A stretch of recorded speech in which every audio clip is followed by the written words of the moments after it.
박은정 의원의 주말 메시지가 화제입니다. 저도 놀랐는데 구독 한 방 꾹 눌러주시고 끝까지 시청 부탁드립니다. 박 의원은 오늘 페북을 통해 검찰개혁 추진단 자료일체를 국회에 제출해 주십시오 라는 글에서 검찰개혁 추진단은 작년 10월 1일 출범했고 혈세 17억 3,200만 원을 배정받았습니다라며, 그런데 총리께서는 25일 검찰개혁 추진단의 형사소송법 개정안을 기다리는 국회에 정부 입법안을 제출하지 않겠다는 입장을 표명하셨습니다. 상식적으로 도저히 이해가 되지 않아서 묻습니다 라고 직격했습니다. 그러면서 지난 8개월간 17억 3,200만 원을 써가며 끝내 정부 입법안을 국회에 제출하지도 못하는 이유가 도대체 뭡니까? 총리실 검찰개혁 추진단은 지난 8개월 동안 수사 기소 분리를 위해 어떤 제도적 설계와 논의들을 해왔는지요? 라고 말하며 국무총리실 검찰개혁 추진단에서 논의한 각종 자료와 예산 사용처도 투명하게 공개하라고 일침했습니다. 네, 이거 검찰개혁 사태가 심각하게 돌아가는 것 같습니다. 설마 저 예산으로 당권 확보를 위해 밥이라도 먹은 것은 아니겠죠? 저는 이해가 안 갑니다. 현재 친석계 의원들이 난리를 치고 있는 것을 보면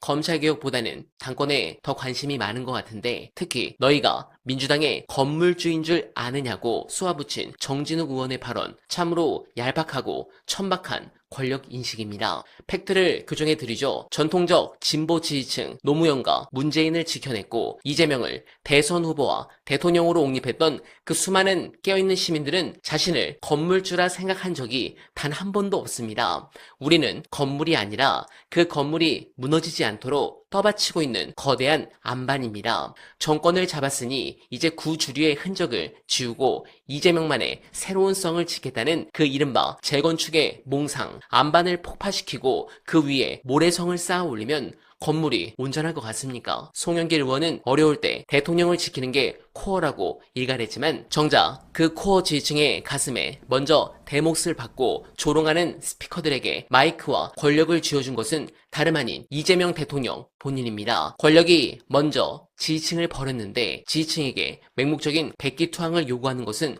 정치가 아닙니다. 또한 유 작가께서 지금 이렇게 하시는 이유가 뭐겠습니까? 지금 당정 내부에서 구주류 지우기 완장을 차고 완력 다툼을 벌이는 동안 이재명 정부의 국정 지지율은 그야말로 수직 낙하의 위기에 직면해 있습니다. 정권의 지지율이 무너지면 어떻게 됩니까? 10월 2일로 예정된 중수청과 공소청 출범, 무소불위의 검찰 카르텔 해체, 그리고 사법개혁까지 이 거대한 개혁 과제들을 밀어붙일 수 있는 정치적 동력이 허공으로 완벽하게 증발해버립니다. 우리가 내부에서 권력 쟁탈전으로 멱살을 잡고 뒹구는 그 틈을 타서 숨죽이고 있던 기득권 카르텔과 딥스테이트 세력들은 미소를 지으며 전열을 정비하고 반격을 시작합니다. 정권이 약해졌다는 시그널을 확인한 관료와 사법 권력은 결코 권력의 지시를 따르지 않습니다. 그러면 지금 당장 지지율을 올리기 위해서는 무엇을 해야 하는가? 코어 지지층에 대한 제대로 된 학습이 필요합니다. 여의도의 낡은 정치인들과 청와대의 참모진은 코어 지지층이라는 개념을 대단히 게으르고 안일하게 해석하곤 합니다. 그저 선거 때마다 묻지도 따지지도 않고 1번 투표용지를 찍어주는 고정자산 혹은 나이 지긋한 장기 당원쯤으로 치부하는 것이죠. 참으로 오만한 착각입니다.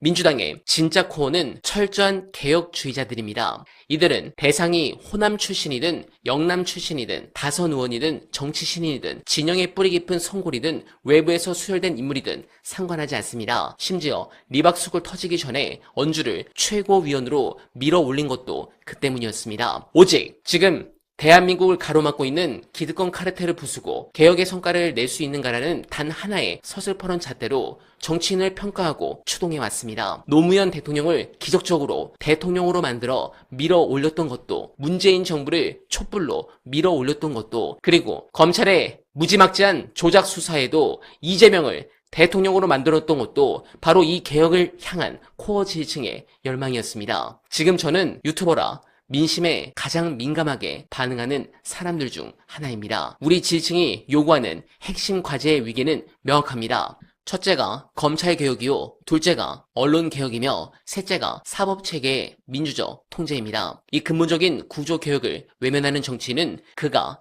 아무리 화려한 과거를 가졌을지라도 코어 지지층에 의해 가차없이 배척당하는 것이 민주당의 잔혹하고도 위대한 유전학입니다. 그렇다면 경고하던 이재명 대통령의 지지율이 왜 불과 한 달 새 데드크로스를 기록하며 급락하고 있을까요? 청와대는 여전히 국정 기조에 변화가 없는데 기이하다며 눈을 감고 있지만 주권자들은 그 답을 정확히 알고 있습니다. 이재명이 개혁을 등한시하고 있기 때문입니다. 권력의 최정점에 앉은 대통령은 제6공화국의 낡은 기본 골격을 10월 2일 중수청, 공소청, 완벽 출범이라는 거대 담론에 사법전쟁을 진두지휘해야 합니다. 쉬운 일부터 하고 어려운 일은 나중에 하겠다며 보안수사권 쟁점을 뒤로 빼고 국회로 공을 넘기는 태도, 그것은 주권자의 눈에 개혁의 의지가 없거나 거대한 기득권 카르텔과의 전면전이 두려워 도망치는 비겁한 회피로 보일 뿐입니다. 본질을 피하고 변죽만 올리니 지지율이 허공으로 증발하는 것입니다. 물론 당무 개입을 하는 듯한 모습도 실망스러운 부분 중 하나긴 합니다. 이건 심각한 부분입니다. 정청래 대표와는 아주 짧게 어두운 얼굴로 인사하고 그날 저녁 바로 송영길 의원을 관저로 초청해 만찬을 했습니다. 차기 전당대회에 대한 플랜 B를 준비한 거 아니겠습니까? 이런 부분들이 지지층 실망으로 이어진 것입니다.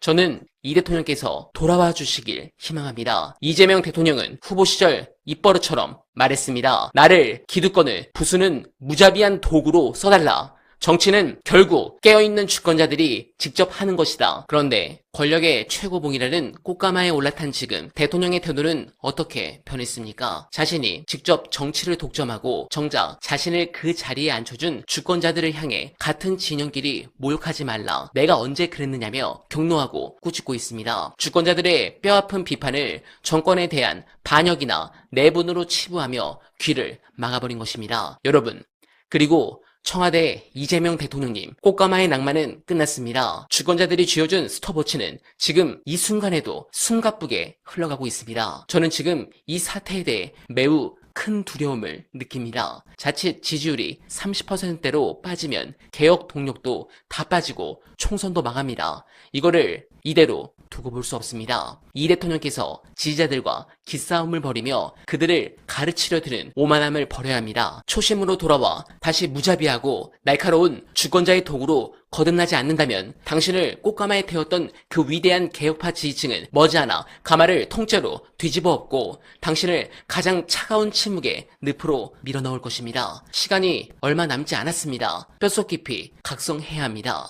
여러분들은 어떻게 생각하십니까? 공감하셨다면 소중한 언알바 후원 부탁드립니다. 댓글에 고정된 내용을 통해 많은 사랑 부탁드리며 언알바는 오늘도 최선을 다하겠습니다. 여러분 고맙습니다.